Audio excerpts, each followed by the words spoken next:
Are we really in an open data crisis? Do we really need usability to make open data sustainable? Let us think about it for a little bit. If you are, like many of us, living in this open data bubble, thinking that everything is fine, there are thousands of open data portals out there, lots and lots of datasets being published, etc., you will be surprised about some news like open data block from the answer to a question no one asked, data is public but no one has a use for it, or oh, I hate open data portals because they are so uncomfortable to use, or open data, where's the business case? Because you all need to pay our rent, our meals. So how can you earn money with open data? And if we keep thinking about it, maybe usability is the hero that is going to save us in this crisis. So, to better understand this problem, let's start from the beginning. What is open data? We take the open definition.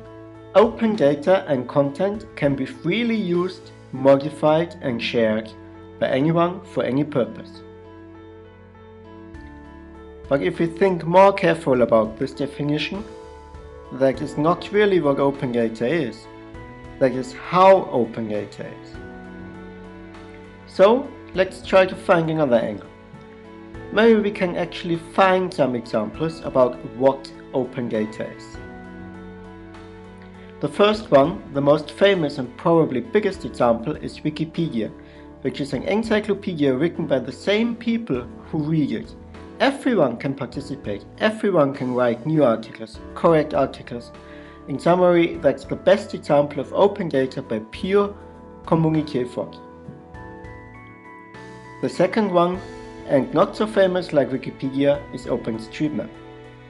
This is a community of people who map the world, people who create open maps of the world that everyone can use and also everyone can update.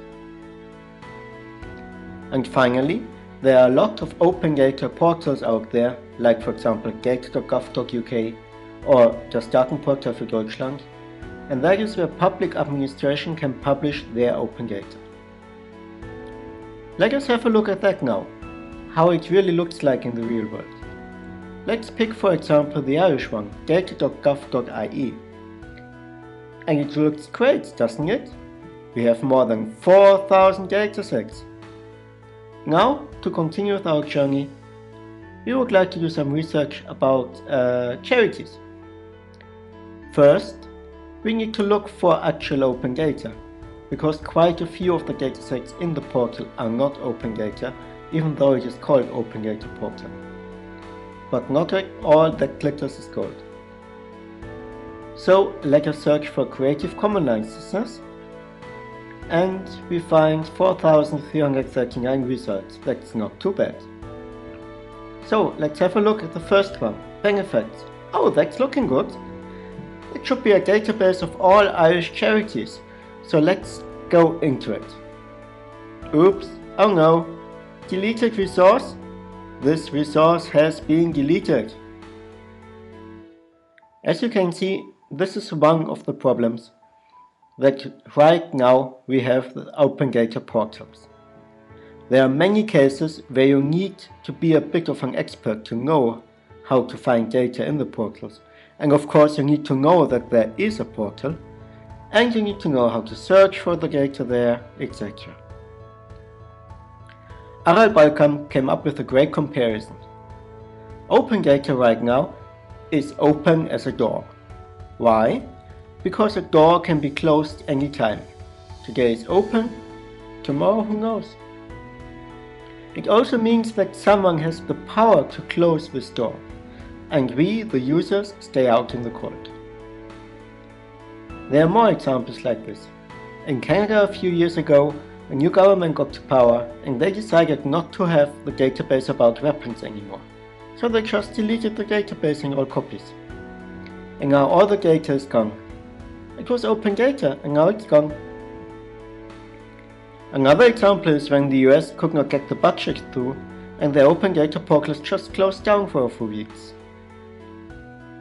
To make things even worse, There is no security for authenticity of open data, and open data is often seen as additional costs. And last but not least important, the little use that users are finding in it. For all these reasons, open data really is in a crisis. And at the end, you could ask me, okay, but why should I care? So we're going to tell you should care because knowledge is power. Access to weather data allows you to decide what are you going to take with you, an umbrella, a jacket? If you're going on vacations, maybe you would be interested in knowing where are the most beautiful cities, the most dangerous places, etc. For democracy, you need to know who you should vote for, what the candidate has been doing in the past. And in general, if you do not have access to the data, you cannot do informed decisions. So open data is all about empowering people to make informed decisions. Open data should be seen as infrastructure for democracy, and that is of course good for our societies. Infrastructures like roads are also nice examples of very simple and successful usability. So, how can you help us?